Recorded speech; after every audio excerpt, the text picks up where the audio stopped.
제가 맡은 거는 시상하부입니다. 시상하부라는 것이 진짜 우리가 새벽에 일어나서 밤에 잘 때까지 우리 몸의 모든 하다못해 일주기라든지 우리의 심장 박동이라든지 혈압이라든지 땀나는 거, 그 다음에 긴장하는 거, 이 모든 거를 조절하는 역할을 하고, 길게 보면 태어나서 죽을 때까지 이 모든 성장 호르몬이라든지 나이가 돼서 변성기가 오고, 그 다음에 털이 나고, 나중에 쇠퇴해서 죽을 때까지 우리의 뇌신경계를 전부 관장을 한다고 보시면 되겠습니다. 위치는 우리 시상, 우리 뇌를 잘라보면 가장 중앙에 양쪽에 이제 외측 내실이 있고요. 뇌실, 그 다음에 이렇게 세로쪽으로 제3 내실이 있지 않습니까? 그 중앙에 이제 시상이 자리 잡고 있는데, 그 시상 아래에 굉장히 작은 부분입니다. 그래서 크기는 손톱만 하고요. 약 5g 정도. 그 안에 굉장히 많은 핵들이 아주 밀집되어 있습니다. 그 조그만 핵들이 우리 몸에 호르몬을 분비를 하고 조절을 하고 교감신경, 부교감신경을 통제하고 이런 역할을 합니다. 그래서 오늘은 구조와 기능이니까 정확한 위치하고 용어만 아마 외우는 것도 큰 소득이라 생각을 하고요. 일단 그려보겠습니다. 좀 확대해서 그리겠습니다.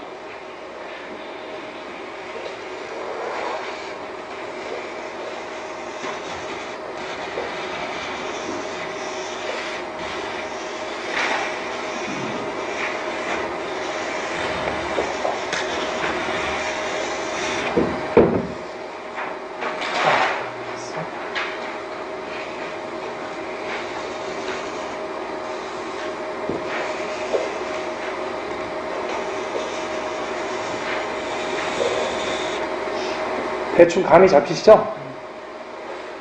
요게 이제 폰스, 요게 이제 중매 부분이죠. 그리고 이 뇌를 절단한 거니까 이 안에는 이렇게 공간이 제3내실이 이렇게 있는 겁니다. 그 다음에 시상이 양쪽으로 이제 이렇게 붙어 있으니까 시상이 이쪽에 자른 모습이니까 이런 식으로 보일 거고요. 시상이 두 개이다 보니까 중간에 시상끼리 연결하는 요 부분이 이렇게 보이는 거죠. 그 다음에 요게 이제 전교련이라고 그래가지고 안테리어 커미셔 해가지고 좌우뇌를 연결하는 부분이 뇌량도 있지만 앞쪽에는 전교련, 뒤쪽에는 후교련 해가지고 이렇게 연결하는 신경 다발들이 있습니다. 그래서 이것으로부터 이제 이게 유두체인데 쭉 내궁이 이렇게 연결돼서 이렇게 가가지고 결국 뇌량이 이런 식으로 있는 거죠. 그래서 이건 내궁이고요. 포닉스. 그 다음에 이게 경막 부분이고 이게 뇌량, 코푸스 칼로솜 이렇게 되어 있습니다. 그럼 시상하부라는 건 이 부분이거든요. 이 부분에 어떤 핵들이 있는가 한번 볼게요. 먼저 이게 옵틱 부분인데 프리옵틱 뉴클레우스 하는 요 명칭을 한번 정확히 해보죠. 프리 옵틱 뉴클레우스. 요거는 이제 앞전자 전시각핵 이렇게 부릅니다. 그래서 요거는 주로 이제 기능은 여기 있는 게 다 밝혀지는 게 아니라 지금 계속 밝혀지고 있습니다.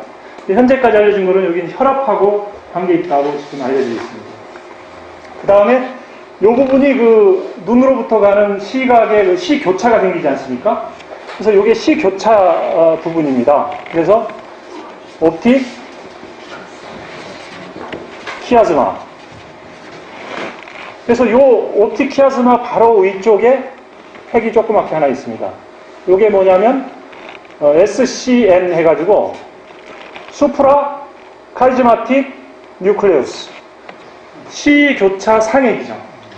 그래서 요거는 우리 안구로부터 정보가 들어가면 약 10% 정도가 거기로 직접 연결이 돼가지고 시각 처리계를 하고 우리의 일주기 리듬, 바이오리듬이죠. 요거를 요 조그만 핵이 다 조절을 한다고 합니다. 굉장히 중요한 역할을 하는 거죠. 그 다음에 요 아래 요쪽에 이렇게 또 핵이 있습니다. 요거는 요 부분이 이제 옵틱 영역이기 때문에 수프라 옵틱 해가지고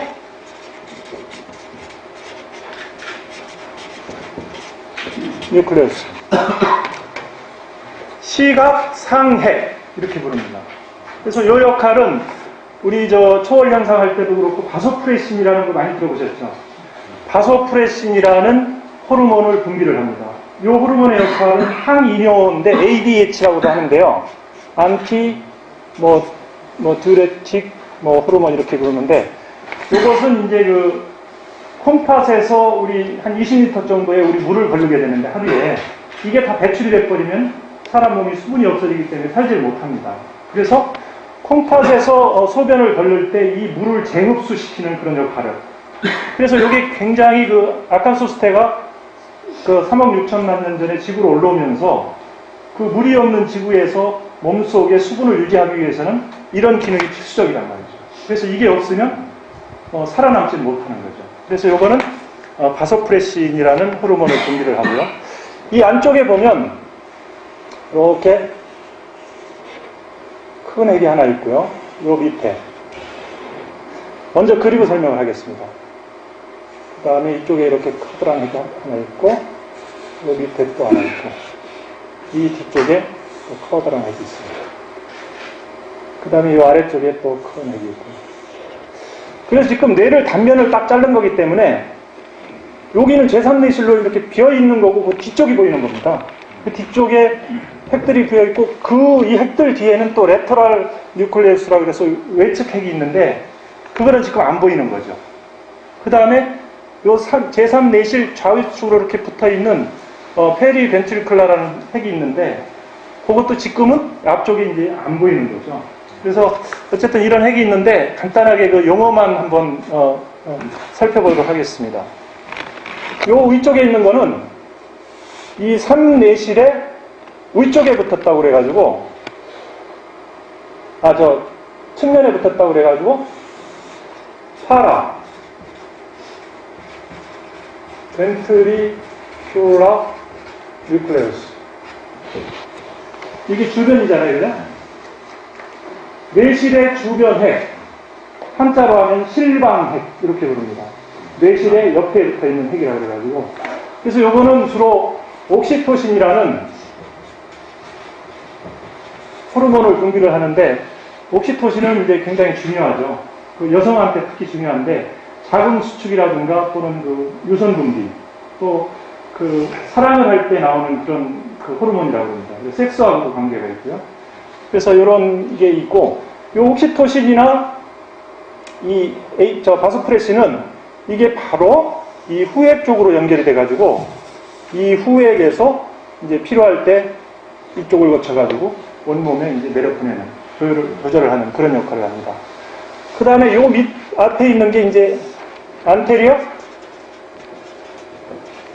뉴클레우스에서 안테리어 하이포살라믹 뉴클레우스 이 뒤에 다 하이포살라믹이 붙어 있는 거라고 생각하시면 됩니다. 시상하부 안에 있기 때문에. 그래서 요거의 역할은 지금 현재는 체온 조절을 한다고 되어 있습니다. 체온 조절이 이 안테리어뿐 아니라 이 뒤쪽에 있는 것이 포스테리어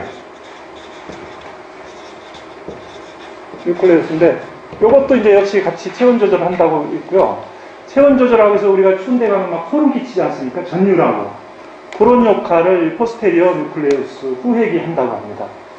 그 다음에 요 뒤쪽에 중간 영역에 두 개 있는 거는 안쪽에 들어있다고 그래서 내측핵이라고 하는데 위쪽에 있는 거는 등 쪽이니까 우리가 한자로 보면 등 배자를 쓸 거 아닙니까? 그래서 배내측핵이라고 부르고 요 아래쪽에 있는 것은 복축 그러니까 한자로 하면 우리 배 쪽이니까 아래쪽이니까 한자로 하면 복이지 않습니까? 그래서 요거는 복내측핵 영문으로 하면 등은 도살이잖아요. 도소 레디아 뉴클레우스 그 다음에 요거는 엔트로 미디아 뉴클레우스 그래서 요거의 역할은 이 위쪽은 이제 주로 우리 소화기 계통의 자율신경을 조절을 한다고 합니다. 우리가 먹은 음식을 지가 알아서 소화시키고 하지 않습니까? 그 다음에 이 아래쪽은 우리가 이제 배고픔을 느끼거나 할 때 포만 억제 중추라고 그래가지고, 요게 보장이 나면 뭐 거식증에 걸려가지고 밥을 안 먹고 이제 살짝 말라서 병에 걸린다든지 이런 역할을 한다고 합니다. 그리고 이 아래쪽에 있는 벤트로 메디얼 뉴클레우스는 우리의 그 부교감신경, 아까 자율신경계, 이 전체가 이제 자율신경계를 조절하는 역할을 하는데, 자율신경계에는 그 흥분을 하는 교감신경이 있고, 신경계가 있고, 그 다음에 이 좀 쉬는, 부교감신경계가 있다고 하는데, 요 동래측은 부교감신경계의 센터라고 합니다. 그 다음에 이제 이 아래쪽에 보면, 이제 나중에 시간이 되면 그리겠는데, 이렇게 잘랐을 때 이렇게 활처럼 휘어있는, 아큐에이트, 뉴클레우스라고, 우리말로 하면 궁상핵, 또 깔때기핵, 이렇게 부릅니다. 여러 말로 불리는데, 그래서 요게 보통, 이게 이제 뇌하수차인데요. 요게 이제 인펀디블럼 해가지고 우리가 깔때기라고 부르지 않습니까? 깔때기라고 부르기도 하고, 누두부라고도 부르기도 하는데, 그 위에 이제 이렇게 활처럼 있는 이 궁상핵인데, 여기에서 나오는 호르몬은 우리가 그 초월현상 설명할 때 어떤 초월현상에 들어갔을 때 그 기쁨을 이기지 못해서 그냥 이렇게 뭐 홀딱 벗고 춤을 춘다고 표현을 하시는데, 그런 식으로 그 굉장히 그 고통 속에서도 이 기쁨을 느끼지 않습니까? 그래서 여기에서는 베타 엔돌핀이라는 것이 나와가지고 뭐 고통을 이기게 해주고 기쁨을 느끼게 해주고 뭐 이런 호르몬이 나온다고 합니다. 그 다음에 이게 이제 유두체라고 그래가지고 이 안에 커다란 핵이 있는 거죠. 그래서 이 유두체는 우리가 파페츠 회로 할 때 이 해마로부터 내궁을 거쳐서, 이게 시상하부지만 사실은 이 내궁을 거쳐서 이렇게 내궁이 이 안쪽을 거쳐갖고 이렇게 유두체까지 연결이 되어 있는 거예요. 그래서 파페체로가 결국 해마에서 이렇게 와가지고 내궁을 거쳐서 유두체로 거쳐가지고 유두체에서 이게 시상으로 연결되는 유두시상로, 이게 이제 영문으로 하면 머밀러리 바디인데, 요걸 거쳐가지고 이제 시상으로 연결되는 유두시상로가 여기 있어서 우리 몸의 감정이나 기억을 생산하는 그러한 그 파페치 회로의 일부를 구성하기도 하고요. 또 우리 섭식을 권장하는 그런 역할을 한다고 합니다. 요게 있고요. 그 다음에 이제 요거는 뇌하수체 전엽, 후엽 해가지고 이 전엽 쪽에서 이제 5가지 호르몬이 나와서 우리의 성장 호르몬부터 무슨 그 갑상선 호르몬, 또 그 어떤 스트레스를 받았을 때 코르티코즈, 부신 피질 호르몬을 생산하는 뭐 이런 여러 가지 호르몬을 생산한다고 하고요. 이 후엽 쪽은 아까 얘기했지만 이 바소프레신하고 실방액에서 나오는 옥시토신이 이쪽에 모였다가 온몸으로 분비가 되는 그런 거고요. 이렇게 돼 있고요. 그 다음에 중요한 것은 이 바깥쪽에, 지금 가운데를 잘랐기 때문에 바깥쪽에 외측핵이라고 또 큰 핵이 있습니다. 그게 이제 이쪽에 있는 VTA, Ventral Tegment Area 해가지고 복측 피계 영역이 있지 않습니까? 거기로부터 이쪽에 있는 어쿰벤스라는 측자핵으로 연결되는 우리 매번 강조하시는 욕망의 하이웨이, 중독의 하이웨이. 요게 결국은 이 시상하부의 외측핵을 통해서 이게 아주 고속도로가 나 있어가지고 모든 우리의 욕망이나 또는 뭐 중독이나 쾌락의 신경이 저기를 통해서 간다고 이렇게 되어 있습니다. 요게 이제 대충 구조고요. 요거를 한번 이렇게 잘랐으니까 요번에는 앞쪽에서 이렇게 자른 거로만 간단하게 입체적으로 봐야 되니까 소개를 드리고 끝내도록 하겠습니다. 먼저 이제 이렇게 레터럴 벤트리클이 있는데 그건 생략을 하고요. 이 아래쪽으로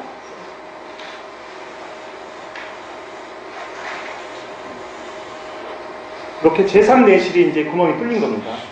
그러면 요거를 이제 이렇게 잘라야 되는데 여러 색들을 보이기 위해서 약간 이렇게 틀어가지고 한번 잘라볼게요.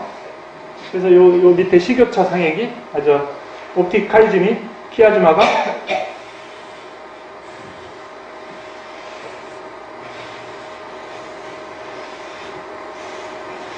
이렇게 있고요. 그럼 보자고요. 아까 여기서는 안 보였지만 여기를 잘랐기 때문에 요 주위로 또 얇은 이렇게 핵이 있어요. 그래서 요거는 페리 벤츄리쿨라 뉴클레우스에서 이것도 역시 어떤 이름을 붙이자면 뇌실 옆핵 정도 되겠죠. 이런 게 있고요. 요게 이제 아까 요 두 개가 바로 요거는 대내측핵이 될 거고, 요게 복내측핵이 될 거고. 그 다음에 아까 이 빨간 이 내공 지나가는 자리가 포닉스가 이렇게 있을 거고. 그 다음에 여기서는 안 보이지만 저 바깥쪽으로 레터럴 뉴클레우스에서 외측핵이 있다고 그랬잖아요. 이렇게 있는 거죠. 똑같이 이쪽도 대내측핵, 복내측핵이 있고, 그 다음에 지나가는 내공이 있고, 그 다음에 외측핵이 이렇게 있는 거죠. 그 다음에 여기를 잘랐으면 안 보일 텐데, 요걸 억지로 표시를 해놓는다면, 요 사이로 이제 이렇게 꽂히듯이, 이렇게 해서 파라 벤트리큘라 뉴클레우스, 실방핵이 이렇게 있는 거죠. 그 다음에 이 밑에 있는 수프라옵틱이나 이런 것들이 어디를 자르느냐에 따라서 이런 부분에 있고, 그 다음에 여기에 있는 공상핵이 결국은 여기를 이렇게 감싸고 해서 이렇게 뇌하수체로 연결이 되어 있는 거죠. 다시 한번 써보면 이게 레터럴 뉴클레우스, 그래서 외측핵, 요게 포닉스, 그 다음에 요게 엔트로알자, 도소 미디얼 뉴클레우스, 배내측핵, 요게 복내측핵 해갖고 벤트로 미디얼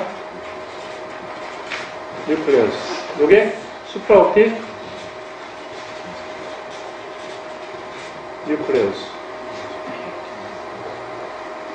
이 정도고요.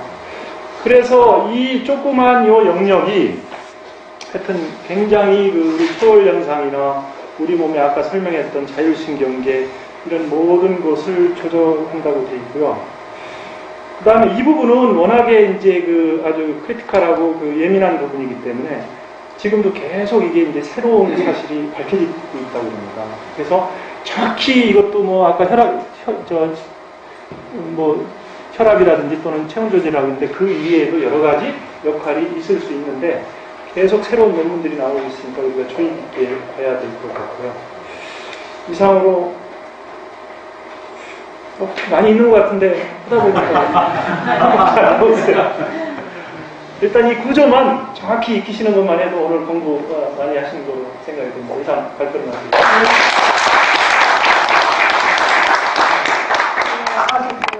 하루는 입체 구조도 봐야 되고 또 이게 브레인 자르는 부위에 따라서 다 다릅니다. 그래서 지금 한 5분 동안 앞으로 슬라이드 집중해서 같이 한번 봅시다. 네. 자, 이거 참 재밌어요 보면. 여러분 그때 이쪽 파페처를 그릴 때 유도 시상도 이야기 했을 거예요. 그때 이게 기둥처럼 들어온다 그랬잖아. 여기 보시면 이게 지금 포닉스에서 이렇게 와서 먼무리 바다로 들어가서 먼무리 바다에서 시상 전액으로 가는 거예요. 네. 시상 전액에서 라디에이션 하잖아요.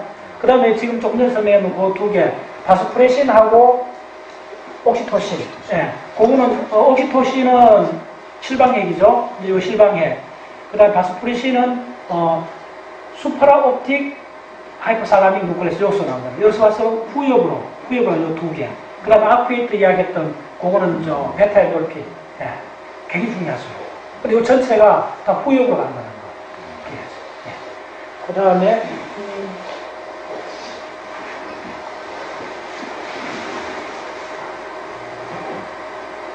자, 요 사진을, 맞네. 요걸 제가 보내드렸는데, 저 보세요. 참 기가 막혀요. 우리가 그냥 흔히 볼 때 프리옵틱이 아주 조그만하게 생각했는데, 이 그림에서 보면 사실 가장 커요, 이렇게 프리옵틱이. 프리옵틱이 워낙 큰 게 두 개 있으니까 내적, 미디알 프리옵틱, 한 따서 미디알 프리옵틱. 그 다음에 레터럴 프리옵틱. 이게 이제 이것은 가장 큰데, 실제로 가장 큰 거는 지금 이 판막이 이렇게 있는데, 판막이 완전히 덮었는 게 뭐냐면, 내적 핵입니다. 네트랄 하이포살라믹 뉴클레우스죠. 사실 가장 큰 거는 이 내적 핵인데, 이것은 그림에서는 이 두 개가 가장 크게 나와요. 근데 2000년도 이후에 나오는 이론들 보면, 수면이나, 맨수면이든, 수면에 가는 거든, 섹슈얼리티에 가는 거든지, 대부분 프리옵틱 이야기가 나와요. 그래서 그 수면 중추 어디에 있냐면, VLPA, 한 따서 VLPA. 적어놓으세요. 굉장히, 이번에 그 특별한 내각에서 시간이 없어서 그 이야기 못했는데, VLPA. 벤트로레트랄 프리옵틱 에어리어. 한 따서 벤트럴 레트로 프리옵틱 에어리어. 네, 바로 이거죠. 네트랄인데 벤트랄이니까 이쪽이잖아요. 그러니까 무슨 이야기냐면 수면센터가 우리 잠을 일으키는 센터가 네트랄 프리옵틱 중에서 벤트럴 파트니까 이 부분을 말하는 거예요. 기가 막히잖아요. 무슨 이야기냐면 그 중요한 수면 현상의 센터가 어딨냐면 이 프리옵틱 중에 네트랄 중에 벤트럴 파트. 네, 그 다음에 또 그 섹슈얼리티 중심은 그냥 레트럴 프리옵틱이라고 해요. 한다서 레트럴 프리옵틱. 네, 레트럴 프리옵틱이 바로 이전치 성중추라고 했어요. 근데 옛날 책에는 그런 게 안 나오는데 2000년도 이후에 나오는 좀 고급 자료를 보면 이 프리옵틱에 대한 이야기가 굉장히 많아요. 네, 이쪽에 상당히 밝혀지고 있는 거예요. 네. 그게 중요하고 그 다음에 자, 요거 몇 가지 한번 보세요. 잠깐 보시면 되게 중요합니다. 이거 지금 나와요, 이쪽에.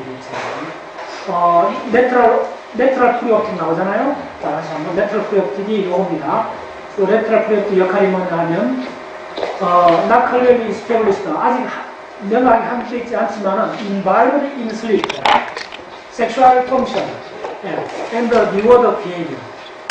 그러니까, 슬리프하고 관계되는 거는 책에 거의 한 챕터가 나와요.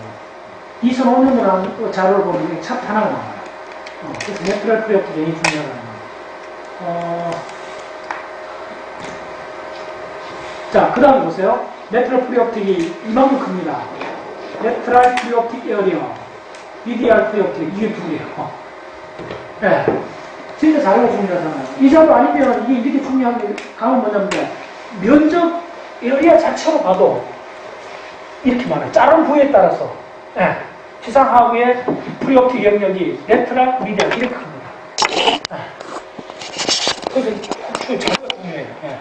네. 저 그런 거가 있고. 자, 그 다음 질문. 이거 뭐 같아요, 이거? 요 부분. 인터넷 캡슐. 그렇죠. 인터넷 캡슐. 요거는 뭐겠어요? 그렇지. 코다. 꼬리. 그렇게 되잖아요. 그래서 이거 첨부자를 가지고. 네. 그래서 이게 뭐냐면, 내랑 전제가 가지고. 인터넷 캡슐, 포린. 인터넷 캡슐 포린 다발이 어디에 있어요? 파페처를 할 때. 네. 파페처를 할 때, 이게 파페처를 속에 들어가 있습니다. 관련되어 있어요. 그거 굉장히 중요해요. 중요하고. 자, 하나만 잠깐 좀 봅시다. 예, 이쪽 관점에서 보도, 자, 여기서 보면 지금, 네트럴 하이포살라믹 에어리어, 이 빨간색 굉장히 크죠. 그 다음에 중요한 거 나오죠. 투베럴 누클리어스가 나오죠. 투베럴 누클리어스, 요 부분인데, 요 부분이 뭐하는 게 있어요? 네, 굉장히 중요한 건 히스타민이 나옵니다. 브레인 전체에서 히스타민이 나오는 데가 거의 없어요. 근데 유일하게 그 회색 윤기라고 하는데 이 윤기 부위에서 나와요. 근데 이 히스타민이 왜 중요하냐면 브레인 전체를 덮어요. 세로토닌, 도파민, 노르아드레날린 있는데 그 헷갈리면 안 됩니다. 세로토닌하고 노르아드레날린, 소위 노르에피네프린은 브레인 전체를 덮어요. 근데 도파민은 아닙니다. 근데 조장희 박사도 계속 그 이야기 하는데 도파민은 프리프론탈, 주로 전두엽하고 배설 강가리아, 선조체, 코파스 스트레이텀에 가요. 그 두 개 메인도 있고, 브레인 전체를 덮지 않습니다. 그거, 그 관점을 갖고 있는 게 중요해요. 근데, 프리프론탈 코텍스는 엄청 가 있어요. 그래서 프리프론탈 코텍스에 가 있는 그 도파민이 오토 리셉터가 없다는 거예요. 그게 여러분들 내일부터 마음을 배운다 그 책의 그 주제에 남는 이야기입니다. 그래서 오토 리셉터가 없기 때문에 우리는 천재하고 미치광이가 종이 한 장 차이라 그 이야기가 어디서 나오냐 하면 프리프론탈 그 중요한 영역에서 도파민이 오토 리셉터가 없다는 말은 뭐냐면 계속 분출될 수가 있다는 거예요. 그걸 중독 현상이에요. 매니아가 생기는 이유가 그렇게 생긴다고 했어요. 네. 그래서 여러분들 그 일본 만화에나 에반젤리온 들어봤죠? 에반젤리온 일본 만화가 있어요. 그 만화가 뭐냐면 바로 이 내용을 드라마틱하게 했습니다. 그래서 헬멧을 쓰면 전자기업의 그러니까 벤트럴 테그먼트 에리에서 쿰벤스에서 벤트럴 테그먼트 에리아가 뭐냐면 좀 적어놓으세요. 굉장히 중요합니다. 벤트럴 테그먼트 에리아가 A10이라고 해요. 그게 도파민의 완전 셀입니다. 부수처럼 쏟아나가요. 그래서 그게 어디 가냐면 오쿰벤스로 와요. 오쿰벤스하고 가장 많이 연결된 게 프리프론탈 코텍스예요. 그래서 기억하실 때 VT, 벤트럴 테그먼트 에리아 A10하고 쿰벤스하고 프리프론탈을 함께 세 점을 꼭 함께 기억해야 돼요. 그게 도파민이 분출되는 것들. 근데 최종 가는 것이 프리프론탈을 가는데 프리프론탈에 오토리셉터가 없기 때문에 우리가 계속 중독이 될 수 있는 거예요. 중독이란 말이 뭐냐 하면 포지티브 피드백이잖아요. 억제가 안 되는 거잖아요. 왜? 오토리셉터가 있으면 도파민을 흡수해버리면 그게 과잉이 안 될 건데 흡수를 못하는 거예요. 오토리셉터가 굉장히 중요합니다. 그거는 제가 그림 그릴 때 했을 때 기억납니까? 옆에 그 7, 80%를 해소한다고 했잖아요. 모든 케미칼을. 해소하는데 해소하는 물이 없어져 버리면 어떻게 되겠어요? 시냅스 계획을 도파민이 계속 머금고 있겠죠. 그게 바로 중독입니다. 머금고 있다 보니까 옆에 있는 수용체에 기름이 떨어져요. 기름이 떨어지기 때문에 그 기름만큼 자꾸 설탕을 집어넣어야 되는 거예요. 카페인이나 모든 게 원리를 갖습니다. 뭐냐면 시냅스 계획에 케미칼이 남아있으면 그 수용체들이 그 물에 한 젖어 있는 거야. 간단히 이야기하면 신선하지가 않는 거야. 그 센시티브가 떨어져요. 수용체가 센시티브가 떨어지기 때문에 몇 말 정도 강도를 요구하기 위해서는 점점 많은 케미칼을 요구하게 되는 거예요. 네. 그 중독의 원리는 바로 핵심이 그겁니다. 네. 그런 관점에서 오토리셉터가 없기 때문에 도파민 오토리셉터가 프리프론탈에 없기 때문에 그 사람 주장에 의하면 일본 학교 주장에 없기 때문에 프리프론탈 코드 다른 부위는 다 있는데 도파민의 수용체가 오토리셉터에 있는데 프리프론탈에서 부족하다는 거예요. 그건 굉장히 중요한 거예요. 프리프론탈 그 중요한 데서 도파민의 오토리셉터가 없으면 시냅스 갭에 도파민이 계속 남아있는 거예요. 그게 중독 현상이에요. 남아있으면 어떻게 되겠어요? 수용체가 그 시냅스 후방에 있는 수용체가 도파민 속에 계속 잠겨있으면 그게 뭐냐면 능력이 떨어지는 거예요. 센시티비티가 떨어지는 거예요. 뭐냐면 사라졌다가 돌아야 새롭잖아요. 계속 그 잠겨있는 거예요. 잠겨있으니까 우리가 그 전 작은 만큼 자극을 요구하기 위해서는 그 전보다 점점 도지하는 많이 해줘야 된다는 그런 결론이 나와요. 요게 가장 중독의 중요한 것입니다. 자, 예, 좀 드렸습니다. 자, 고생하세요.